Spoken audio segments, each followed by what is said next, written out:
I cannot avoid the questions about the security situation, how much it's becoming critical, more critical on the borders with Russia in your country, in the Baltic countries, in the Eastern Europe as well, and Poland and other our relatives. From what you say, because I can quote your ministry, I mean your words, yeah? Russia's war in Ukraine has shown that in addition to equipment, ammunition and weapon, we also need physical protection facilities on the border to protect Estonia from the first meter or first line, and this is your words, yes? And afterwards, Estonia, Latvia and Lithuania have agreed to create a joint Baltic defense zone on the border with Russia and Belarus to protect against possible military threats. So do you really believe that these objects can really stop the insane, absolutely insane enemy like Russia? And what about air? What about cyber attacks? What about the provocations inside the country, the people that are used like an instrument for provocation, like so-called soft power? Are you ready for this too?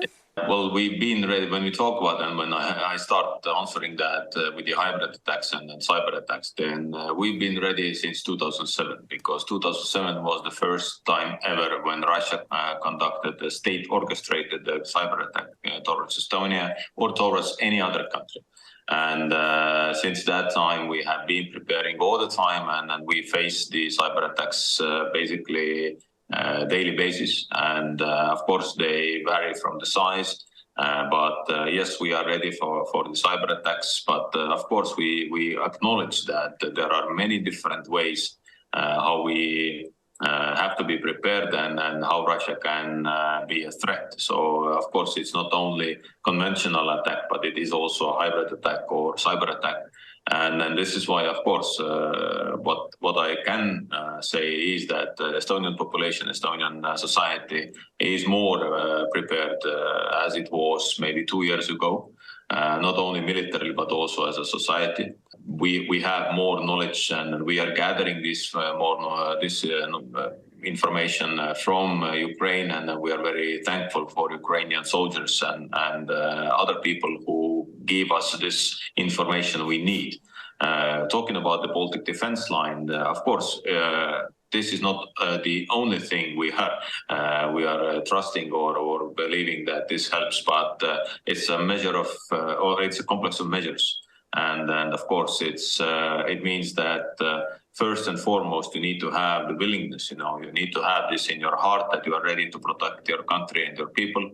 Secondly, it's your capabilities of our army. We have increased the capabilities very much, dramatically, starting from the long-range fire, buying HIMARS, buying air defense, buying sea anti-vessel missiles, sea mines, a lot of new ammunition, etc. So yes, we are doing a lot in order to increase our capabilities. And the third layer or the third pillar to the defense is defense cooperation. And this is what we are doing together here in Baltic region with our Baltic friends, but also transatlantically with NATO countries. And NATO umbrella is working. One for all for one is still valid. And of course, we understand that Russia is and will be a threat, but we are also sending a message to Russia that we are stronger than you. Maybe it sounds like a tough question, but I asked this question at your colleagues in Lithuania and Latvia as well, because I traveled lately for shooting documentary in these countries.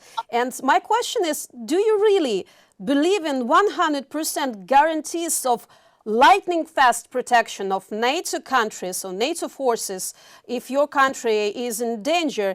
And by the way, what can be the cause? I'm not saying the reason. Russians don't need the reason. They might use any cause to enter other countries. So what might be the cause? More of that, they are increasingly being voiced over on the Russian TV towards your country as well. So what do you say about this? First, regarding NATO and our trust. Of course, we trust in NATO because we are also part of NATO. And then when we trust ourselves, then we trust also our allies. So this is the main principle. NATO has been a peacekeeper in the transatlantic zone for 75 years. And we truly believe that for the next 75 or 150 years, it will be the same, that NATO is the guarantee or the garant of the safety and prosperity here in our region. What we have to understand is that since Madrid summit 2 years ago, NATO changed the approach to defense. And now we have the forward presence, what is very, very important, and all the new regional plans which were approved in Vilnius.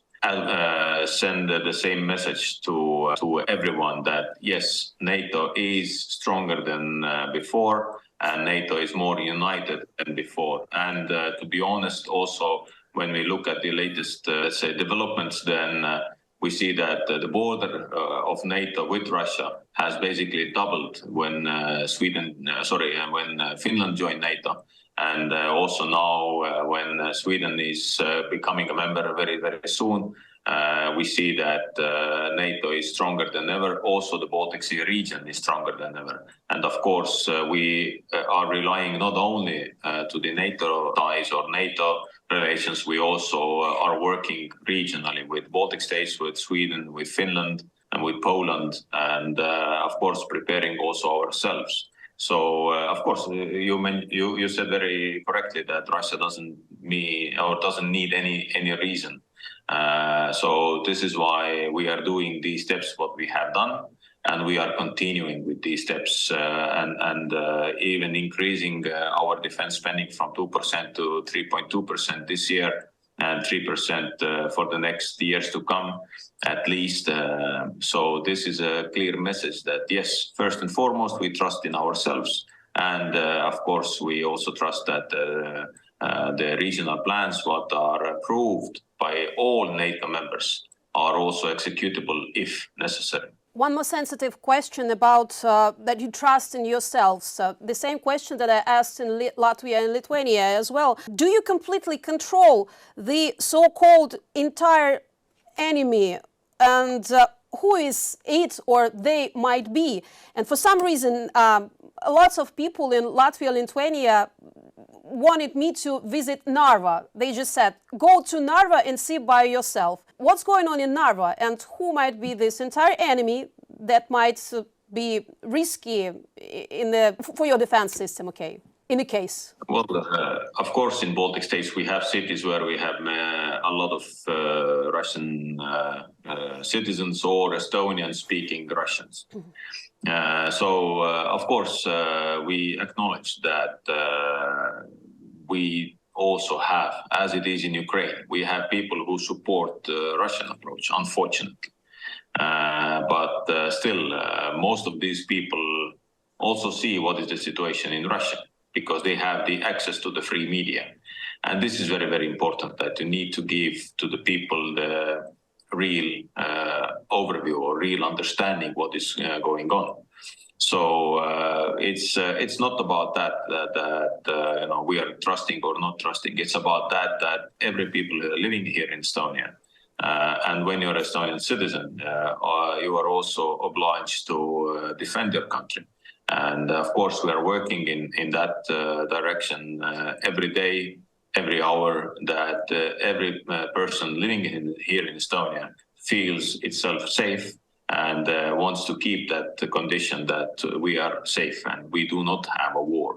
So I believe everyone is interested in that also, when they are not by roots Estonians, when they are Ukrainians or Russians or Finnish. We have a lot of different nationalities living here in Estonia, but the point is simple. Estonia will always protect itself with our army, and all those who go to the conscript service are considered as our defenders, as you have your defenders in Ukraine at the moment. Do you really believe that the war can be stopped just right on the territory of Ukraine, or it's obviously might spread towards Russian territory, at least to stop the mass casualties of Ukrainians?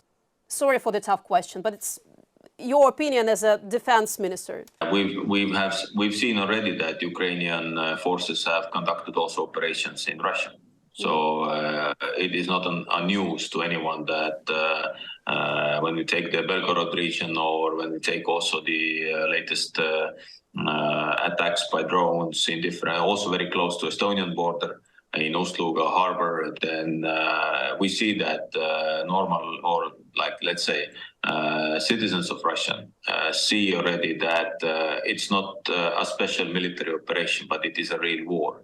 And of course, Russia has to be stopped in Ukraine, and Ukraine has to win this war and to get the victory, because this is not important only for Ukrainians and Ukraine, but this is important also for Europe and for the future relations in our neighborhood. So and also the security architecture will be designed after that war ends. So this is why it is very important to keep helping Ukraine to send as much military assistance as we can to train Ukrainian people. So Estonia also joined. We've conducted also here in Estonia close to 2,000, or we conducted the trainings for close to 2,000 Ukrainian soldiers. We will continue now together with Brits in Interflex, and you know, it is this what we feel and then what we understand, that